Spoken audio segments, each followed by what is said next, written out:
نحمدہ و نصلی علی رسولہ الکریم اما بعد فاعوذ باللہ من الشیطان الرجیم بسم اللہ الرحمن الرحیم۔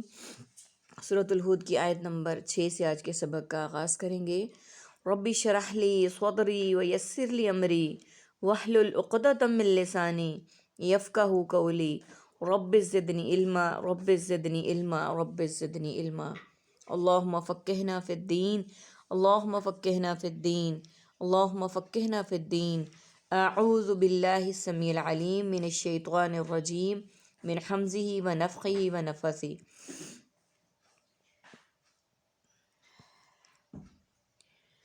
وما من دابہ، اور نہیں ہے کوئی چلنے والا جانور،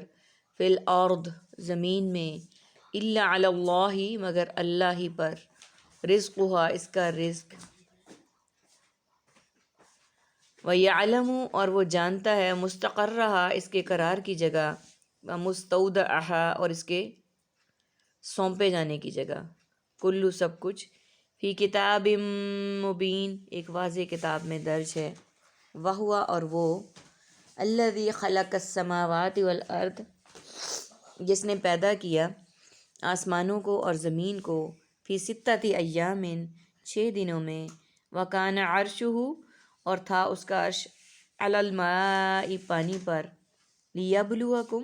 تاکہ وہ آزمائے تمہیں، ایکم کہ کون تم میں سے، احسن عملا بہتر ہے عمل میں، ولئن قلت اور البتہ اگر آپ کہیں، انکم مبعوثون کہ بے شک تم اٹھائے جانے والے ہو،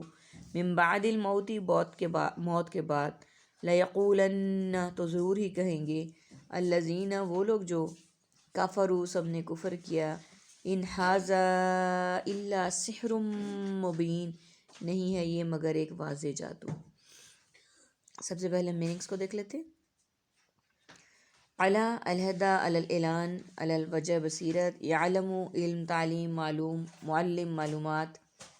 مستقرہ مستقر چھاؤنی قرار استقرار، مبین مبینہ طور پر دلیل بین بیان حلفی، خلق خالق مخلوق تخلیق اور خلقت، السماواتی کتب سماویہ ارض و سما، ایامن یوم پاکستان چند ایام، المائی ماء الورد ماء اللحم ماء الحیات، لیبلوکم مبتلا دور ابتلا، احسن احسن طریقہ، حسین حسن و جمال، عملا عمل عامل معمول اور اعمال، قلتا قول اقوال مقولہ اور اقوال زرعی، مبعوثون بعثت مبعوث، کفروا کفر کافر اور کفار، الا قلیل الا یہ کہ الا ماشاء اللہ، سحر ساحر مسحور کن آواز۔ عربی کے ورژن دابۃ کوئی چلنے والا، مستودعہا سونپنے کی جگہ۔ آیت نمبر 6 میں اللہ سبحانہ وتعالیٰ فرما رہے ہیں، نہیں کوئی چلنے والا جاندار، یعنی زمین میں چلنے والے جو جاندار ہیں، مگر اللہ ہی پر ہے اس کا رزق اور وہ جانتا ہے۔ یعنی اللہ سبحانہ وتعالیٰ نے اس آیت میں واضح الفاظ میں فرما دیا کہ زمین پر چلنے والا کوئی بھی جاندار جو ہے اس کا رزق کا ذمہ اللہ سبحانہ وتعالیٰ کی طرف ہے، کسی اور کے ذمے نہیں ہے۔ جانور چرند پرند حشرات چیونٹیاں ہر چیز کے رزق کا وعدہ اللہ سبحانہ وتعالیٰ نے کیا ہے۔ اور پرندوں کو اگر ہم دیکھیں تو وہ صبح کو نکلتے ہیں، ہر صبح کو اپنے لیے رزق اکٹھا کرنے کے لیے، اور شام کو لوٹتے ہیں۔ انہوں نے کبھی انسانوں کی طرح ذخیرہ اندوزی نہیں کی، کبھی سیو نہیں کیا، کبھی بچا کر نہیں رکھا، لیکن ان کا توکل اللہ تعالیٰ پر مضبوط ہے۔ ہم انسانوں میں سب سے زیادہ کمی ہے، ہمارا اللہ پہ توکل نہیں ہے۔ ہم کہتے ہیں کہ اگر رزق زیادہ مل رہا ہے تو ہم کوششیں زیادہ کر رہے ہیں، حالانکہ اگر اللہ نہ چاہے تو ان کوششوں میں برکت ہی نہ ڈالے۔ اللہ تعالیٰ جس کام کا ارادہ کر لیتے ہیں کوئی روک نہیں سکتا، اور جس کو نہ کرنے کا ارادہ ہوتا ہے کوئی کرنے پہ مجبور نہیں کر سکتا۔ اللہ تعالیٰ نے ہر ذی روح کو رزق دینے کا خود وعدہ کیا ہے۔ وہ جانتا ہے اس کے قرار کی جگہ، قرار کی جگہ سے مراد مفسرین نے یہ لی ہے کہ اس کے رہنے کی جگہ، جہاں پر وہ زندگی گزارتا ہے، جہاں پہ وہ قرار پاتا ہے، سکون سے رہتا ہے، اور اس کے سونپنے کی جگہ، سونپنے کی جگہ سے مراد مفسرین یہ لیتے ہیں کہ مرنے کے بعد جو جگہ اس کو ملے گی، میں آپ ہم کوئی بھی نہیں جانتا کس وقت موت آنی ہے اور کس جگہ پہ ہمیں دفنایا جانا ہے۔ یہ اللہ سبحانہ و تعالیٰ کی ذات ہے جو جانتی ہے کہ سونپے جانے کی جگہ کون سی ہوگی۔ اللہ تعالیٰ سے دعا ہے کہ وہ سونپے جانے کی جگہ بھی جنت کے باغوں میں سے ایک باغ ہو، وہ قرار کی جگہ ہو، جیسے دنیا میں موجود گھروں کو ہم وہاں پہ قرار پاتے ہیں، تسکین پاتے ہیں، ایسے ہی ہم وہاں پہ بھی پائیں، اور اس گھر کے قرار کے لیے ہمیں اللہ تعالیٰ توفیق دیں کہ ہم اپنے معمولات زندگی قرآن و سنت کے مطابق اپنائیں۔ آمین ثم آمین۔ سب کچھ ایک واضح کتاب میں درج ہے، یعنی یہ جو سب کچھ ساری باتیں اس آیت مبارکہ میں ہوئی ہیں، یہ سب اللہ سبحانہ تعالیٰ نے ایک کتاب میں واضح درج کیا ہوا ہے۔ الحمدللہ۔ آیت نمبر 7، اور وہی ہے جس نے پیدا کیا آسمانوں کو اور زمین کو 6 دنوں میں۔ اگلی آیت میں اللہ سبحانہ تعالیٰ نے اس بات کی تصدیق کی کہ اللہ تعالیٰ نے زمین و آسمان کی پیدائش کو، اس کی تخلیق کو 6 دنوں میں مکمل کیا، اور تھا اس کا عرش پانی پر، تاکہ وہ آزمائے تمہیں کہ تم میں سے کون بہت بہتر ہے عمل میں۔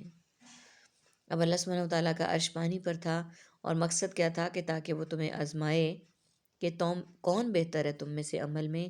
اور البتہ اگر آپ کہیں کہ بے شک تم اٹھائے جانے والے ہو موت کے بعد، تو البتہ ضرور کہیں گے وہ لوگ جنہوں نے کفر کیا، نہیں ہے یہ مگر واضح جادو۔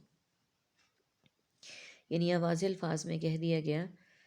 کہ اللہ سبحانہ تعالیٰ یہ دیکھنا چاہتے ہیں کہ تم میں اعمال میں بہتر کون ہے، اعمال میں سبقت لے جانے والا کون ہے، کون اپنے ریسورسز کو پازیٹیو استعمال کرتا ہے قرآن و حدیث کے اکارڈنگ، اور کون اس کا بیجا استعمال کرتا ہے۔ اور بے شک تم اٹھائے جانے والے ہو موت کے بعد، یعنی موت صرف یہ نہیں ہے کہ اس دنیا میں جو کیا اس کے بعد موت آ گئی تو ہم زندگی کا سلسلہ ختم ہونے کے ساتھ ہی ہر چیز سے بری و ذمہ ہو جائیں گے، نہیں، بلکہ موت کے بعد کل نفس ذائقۃ الموت، ہر بندے نے موت کا ذائقہ چکھنا ہے، اور ہر بندے نے جو اس دنیا میں کیا ہے اس کا جواب دہ ہونا ہے۔ ہم جہاں یہاں جو کچھ بھی کر رہے ہیں سب کا سب ایک کتاب میں درج ہو رہا ہے، ایک ایک نیتوں کا حال تک اللہ تعالیٰ کے فرشتے ہمارے ہر عمل کو لکھ رہے ہیں، اور مرنے کے بعد وہ رجسٹر کھلیں گے، حساب کتاب ہوگا قیامت کے دن، اور اس کے مطابق ہی جزا و سزا پائیں گے۔ یہاں پہ واضح بتا دیا گیا آیت نمبر 7 میں کہ تم اٹھائے جانے والے ہو موت کے بعد، البتہ ضرور کہیں گے وہ لوگ جنہوں نے کفر کیا، نہیں ہے یہ مگر ایک واضح جادو۔ یعنی کفر کرنے والے لوگ کہیں گے کہ یہ تو ایک جادو نظر آ رہا ہے ہمیں، یہ کیسے ہو سکتا ہے کہ جب انسان مر جائے، ملیا میٹ ہو جائے، ہڈیاں بھی اس کی گل سڑ جائیں، مٹی کا حصہ بن جائیں، اس کے بعد وہ دوبارہ زندہ کیا جائے گا۔ ہم مسلمانوں کا اس بات پر ایمان ہے کہ اللہ تعالیٰ ہر چیز پر قادر مطلق ہیں، اور یہ اللہ تعالیٰ نے اپنی کتاب میں بتا دیا کہ ہر انسان ذی روح نے مرنا ہے، اور اس کے بعد قیامت کے دن دوبارہ زندہ ہونا ہے۔ ہمیں اس کے لیے زیادہ سے زیادہ تیاری کرنے کی ضرورت ہے۔ اللہ تعالیٰ سے دعا ہے کہ اللہ تعالیٰ ہمیں اس کی بھرپور طریقے سے تیاری کرنے کی توفیق عطا فرمائیں، اور زندگی کے تمام معمولات اس کے مطابق گزارنے کی توفیق عطا فرمائیں۔ آمین ثم آمین۔ وَلَئِنْ أَخَرْنَا، اور یقیناً اگر ہم مؤخر کر دیں، انہم العذاب، ان سے عذاب کو، اِلیٰ أُمَّةٍ مَعْدُودَةٍ، ایک گنی ہوئی مدت تک، لَيَقُولُنَّ مَا يَحْبِسُهُ، تو یقیناً ضرور کہیں گے کیا چیز روک رہی ہے اسے، اَلَا یوم، آگاہ رہو جس دن، یاتیہم، وہ آئے گا ان پر، لیس مصروفاً، تو نہیں ہوگا ٹالا جانے والا، عنہم، ان سے، وحاقہ، اور وہ گھیر لے گا، بہم، ان کو، وہ عذاب، ما کانوا بہ یستہزئون، جو کہ سب تھے اس کا وہ مذاق اڑاتے۔ سب سے پہلے ان کے میننگز کو دیکھ لیتے ہیں آیہ مبارکہ کے، پھر آگے چلتے ہیں۔ اخرنا، مؤخر، تاخیر، الی، مکتوب الیہ، مرسل الیہ، اور داعی الی الخیر، معدودۃ، عدد، اعداد، تعداد اور متعدد، لیقولن، قول، اقوال، مقولہ اور اقوال زرعی، یحبسہ، حبس، حبس بیجا، محبوس، مصروفاً صرف نظر، یستہزئون استہزاء، ذقنا ذوق ذائقہ خوش ذائقہ اور مد ذائقہ، منہ من جانب من جملہ من حیث القوم، نزعہ حالت نزع، عربک کے ورڈز ہیں ہمارے پاس، یاتی وہ آئے گا، ہا کا گھیر لے گا۔ آیت نمبر 8 میں اللہ سبحانہ و تعالیٰ فرما رہے ہیں کہ البتہ اگر ہم مؤخر کر دیں ان سے عذاب کو، یعنی ٹال دیں کچھ ٹائم کے لیے، کچھ وقت کے لیے، ایک گنی ہوئی مدت تک، تو یقیناً ضرور کہیں گے یہ لوگ کہ کیا چیز روک رہی ہے اسے، یعنی اگر ہم مؤخر کر دیں گے تو پھر ان کے سوال اور طرح کے ہونے لگ جائیں گے نا، کہ کیا چیز روک رہی ہے اسے، آگاہ رہو جس دن وہ آئے گا ان پر، یعنی جس دن وہ عذاب ان پر آئے گا تو نہیں ہوگا ٹالے جانے والا، یعنی جب اللہ تعالیٰ نے عذاب نازل کر دیا تو پھر اس سے کوئی ٹالنے والا نہ ہوگا۔ یہ انسانی فطرت ہے، کفار مشرکین اور ہم سب بھی جب موت کو دیکھتے ہیں تو ہم توبہ طائب جلدی کر لیتے ہیں۔ فرعون بہت بڑا اسلام دشمن تھا، وہ بھی پوری زندگی ایمان نہیں لایا، اپنے آپ کو سمجھتا تھا کہ میں خدا ہوں سب سے بڑا۔ جب اس نے بھی موت کو آگے دیکھا تو اس نے بھی کہا کہ میں آمنتو بھی ربی موسیٰ و عیسیٰ، کہ میں ان کے رب پر ایمان لایا، لیکن اس وقت ایمان لانا قابل قبول نہیں ہے، اس وقت اللہ سبحانہ و تعالیٰ ایمان قبول نہیں کرتے ہیں۔ یہی بات یہاں پہ لکھی گئی ہے، بتائی گئی ہے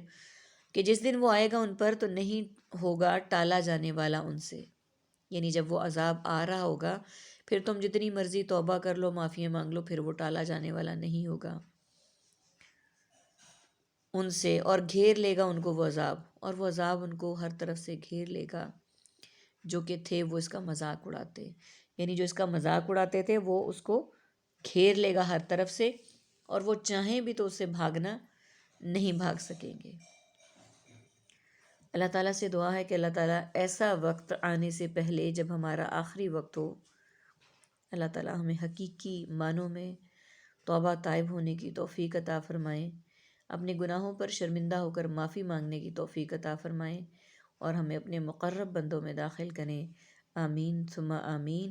وآخر دعوانا ان الحمد للہ رب العالمین، سبحانک اللہم وبحمدک، نشہد ان لا الہ الا انت، ونستغفرک ونتوب الیک۔ السلام علیکم ورحمۃ اللہ وبرکاتہ۔